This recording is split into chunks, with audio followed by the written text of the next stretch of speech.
Mas meu nome é Daniel Palmieri, e eu tenho 28 anos, nasci em Brasília, hoje eu moro aqui em São Paulo, e eu quero contar um pouquinho de como eu cheguei até aqui.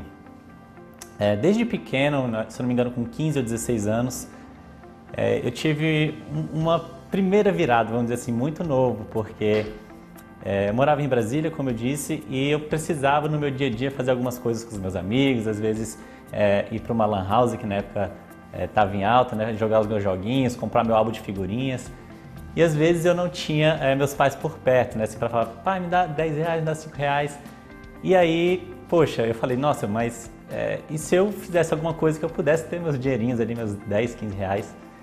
E aí eu juntei com uns 2 ou 3 amigos e falei, nossa, então como é que a gente pode fazer, né, para ganhar de 5 reais e comprar as figurinhas? Aí, nossa, vamos vender jornal na rua. Aí eu falei, vamos nessa então. E aí, com meus 15 anos, então, eu fiz assim meu primeiro empreendimento, vamos dizer assim, que eu comecei a vender todos os domingos jornal ali, e no final do mês eu tinha meus 50 reais, que na época, né, era um bom dinheiro para uma criança, comprava muita coisa. Mas por que eu estou contando isso? Porque, na verdade, o que conta não foi eu ter vendido jornal ou ter ganhado meu dinheiro, mas foi um entendimento que dependia de mim, que eu poderia fazer, né? Então, isso vai fazer sentido mais tarde. E aí, comecei a fazer alguns cursos de graduação, cursos técnicos de informática. Imaginei que eu deveria seguir, por exemplo, em ciência da computação. Aí fiz um semestre, desisti, vi que não era aquilo, fui para direito, né? Porque em Brasília a gente se fala muito assim, né, sobre direito, concurso toda hora. E os meus pais, os dois são empreendedores, então por saber das dificuldades de empreendedor, eles aconselhavam, Daniel, faz concurso, vai estudar para concurso, e aquela coisa, né, de nossa, estabilidade para você chegar mais velho com uma aposentadoria, e aquilo ficava conflitando na minha cabeça, porque eu falei, poxa, mas quando eu precisei, eu fui, fiz e tive dinheiro, né, será mesmo que eu preciso? Eu ficava com esse conflito, mas acabei cedendo e fiz direito também um semestre, estudei para concurso. E assim que eu entendi como tudo funcionava, eu falava, gente, não é isso, não é isso. E aí, mais uma vez, cancelei. Descobri mais um pouco, fui pesquisando, fiquei 6 meses ali vendo o que acontecia na minha vida, né? Mais um momento de descobrimento. E conheci alguns amigos de publicidade e percebi que eu me conectava muito com essa coisa de criação, eu adorava criar. Acho que quando eu era pequeno eu criava regras de jogos que nem existiam, então eu me sentia muito bem quando eu criava algo novo, as pessoas experimentavam aquilo e eu me sentia bem, né, por ter dado uma experiência de algo novo. E também eu absorvi isso, então, opa, eu consigo criar dinheiro para mim mesmo, depende de mim, consigo criar coisas, então é isso que eu aprendi até aqui. Fui para o curso de publicidade, me formei em 2009, alguma coisa assim. E quando eu estava no 4º semestre, eu fiz o meu primeiro estágio, na verdade foi o meu primeiro emprego em um hospital no setor de marketing. E eu já sabia alguma coisa de criação, de design, e aí eu entrei como estagiário ali, o arte finaleiro, que a gente costuma falar. E nos primeiros 3 meses eu sofri muito, porque eu gostava muito de criar, de ser acelerado. E às vezes o meu chefe, que era o meu supervisor, ele podava muito as minhas asas, vamos dizer assim, eu gosto muito de falar isso, podar a asa, que a gente fica com vontade de voar, de fazer um monte de coisa e tem alguém sempre ali, olha, não, calma, né, tem alguém te limitando. E aí, em algum momento eu acabei aprendendo esse novo mindset, vamos dizer assim, de que não era tão rápido assim, que eu não podia inovar tanto, que tinha muitas regras para seguir na empresa, muitas regras dos setores, enfim. E aí eu me frustrei bastante porque eu generalizei, nossa, publicidade é isso então, né, como é que eu vou dar um próximo passo, porque eu penso que eu tenho muita criatividade e tudo mais. E aí surgiu uma oportunidade que esse meu chefe saiu da empresa e por ser uma pessoa proativa dentro ali do núcleo de marketing, a chefe superior falou, Daniel, você quer essa oportunidade? Eu falei, eu não sei se eu consigo, mas eu quero arriscar. E aí eu assumi a posição com 3 meses de estágio e fiquei na parte de web. Tá? Então eu não sabia nada de web, só que eu tinha um grande desafio que eu tinha dito sim. Eu tinha uma missão agora de aprender o web, né, para suprir aquele buraco ali na empresa.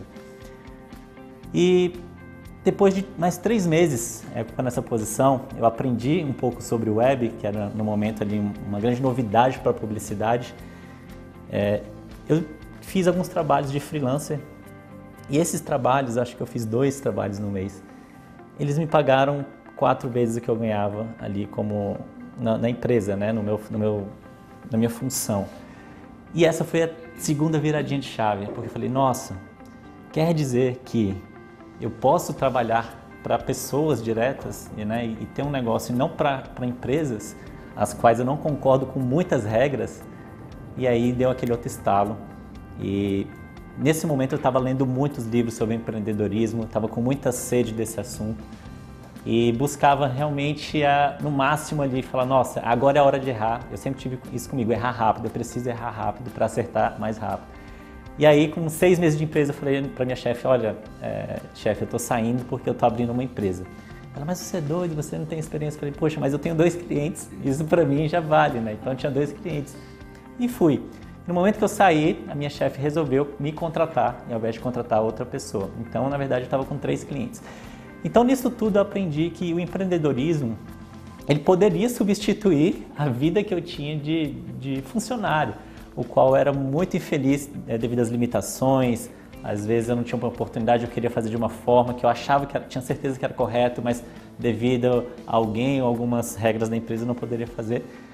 Sendo que de outro lado eu tinha clientes que acreditavam em mim, da maneira com que eu trabalhava e que eu decidi dar voz para essas pessoas e seguir. E eu fundei minha primeira agência de publicidade, que chamava Palm Web. Nesse momento também eu me formei em publicidade. E como eu tinha um foco muito em web, eu me formei e já virei um professor lá do nosso curso da universitário, com 23 anos na parte de web, dando aula para os alunos do 3º semestre sobre publicidade para web. E aí eu cheguei num dilema que eu tinha muitos clientes sendo atendidos por essa empresa, tive que contratar algumas pessoas, chamei alguns parceiros para fazer parte. E com 24 anos eu tinha uma agência rodando em Brasília, né? Uma agência de publicidade, atendia até governo, algumas licitações a gente ganhou. E eu realmente tive certeza que é possível fazer com as próprias mãos, né? Que eu não dependia de um sistema me dizendo que existe uma vaga para esse emprego e que não existe, que eu posso criar a minha própria vaga e gerar valor para as pessoas que acreditam em mim. E aí, como eu disse, começou a dar muito certo, começou a entrar muito dinheiro na empresa e aí, em algum momento eu falei, poxa, deu certo, estou feliz porque está dando muito dinheiro. E foi aí que eu tive meu segundo estalo, porque eu vi que o dinheiro não trazia necessariamente uma sensação a gente fala em inglês de fulfillment, né? de preenchimento. E aí eu falei, puxa, não é isso ainda. Eu tinha muitos clientes e não tinha prazer mais de atender o cliente. Não tinha prazer mais de botar a mão na massa, tentei terceirizar tudo ao máximo e eu percebi que não tinha mais eu na empresa, né? Então eu percebi que não era mais dinheiro que eu estava jogando, estava buscando algo a mais. E aí decidi fechar essa agência, passei os clientes para os outros sócios que tinha e abri uma outra agência somente com foco em digital, né? Nesse momento fazia publicidade offline e tirei, vamos dizer assim, um mês sabático, né? As pessoas tiram um ano, eu tirei um mês, fui para a Europa, fiquei pensando bastante, conheci outras culturas, um mindset diferente dos jovens europeus, que, enfim, me abriu a mente.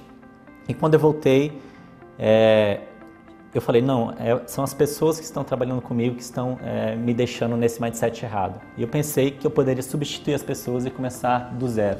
E eu criei minha segunda agência, que chamou Freelance, com 2 novos sócios. E deu muito certo também, nós conquistamos os clientes maiores também. Só que eu me peguei depois de um ano com o mesmo sentimento e eu descobri que o problema era comigo, né? Não fazia parte do problema das pessoas, não era quem estava comigo, mas era por que eu estava fazendo aquilo. E aí chegou essa grande pergunta, por que, Daniel, você continua fazendo isso? Por que você continua trabalhando, levantando todos os dias?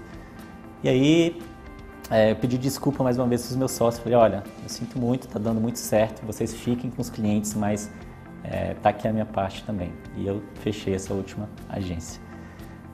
E desde então, eu falei, eu preciso aprender o meu porquê, eu preciso enxergar novos horizontes. E aí eu vim para São Paulo e comecei a trabalhar em uma empresa de tecnologia, no qual eu me conectava muito, porque era algo novo. Eu falei, nossa, eu quero sugar o que essa empresa quer fazer. E trabalhei 2 anos e novamente bati no teto dessa empresa. E aí, nesse momento, eu tinha 2 certezas.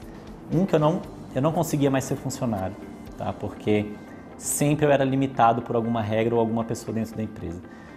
E eu não conseguia seguir, por exemplo, horário. Isso era muito ruim para mim, porque às vezes eu queria coisa simples, ir no dentista e fazer alguma coisa corriqueira e não podia porque tinha uma regra que dizia que eu tinha que estar lá no trabalho, sendo que muitas vezes eu produzia durante a noite para aquela empresa. Eu achava o sistema muito injusto e falei novamente, bom, eu preciso empreender, eu sei que o problema estava comigo, não estava com as pessoas, eu preciso definir o meu porquê. E foi aí que eu comecei um projeto digital, fiz muitos cursos para aprender como resolver esse problema de tempo em empreendedorismo. Então hoje eu tenho uma empresa totalmente online, 100% na internet, o qual me dá bastante tempo para planejar e agir conforme eu acho certo. E mais do que isso, quando eu conheci a Lígia, ela me apresentou o Business Academy, o qual a gente está terminando agora, e eu simplesmente resolvi essa questão da minha vida do porquê, né? De parar para pensar, nossa, por que eu estou fazendo isso, esse meu próximo projeto, por que eu tenho que criar essa nova empresa ou então um novo estilo de vida. E foi isso que eu me questionei durante o curso e acabei já tendo algumas respostas. E eu quero ajudar pessoas a empreenderem, a tirar o mindset de que elas estão escravas de um sistema, de uma vaga de emprego, de que ela tem que esperar alguma oportunidade surgir, né, para elas, sendo que eu acredito que elas podem criar as próprias oportunidades, se capacitarem e buscarem o seu próprio propósito, vamos dizer assim. Então eu quero ajudar as pessoas a fazerem isso, talvez através da internet, talvez de outra forma que a gente vai descobrir ainda, mas foi um passo importante que eu descobri aqui no TDI e eu agradeço a Lígia por isso.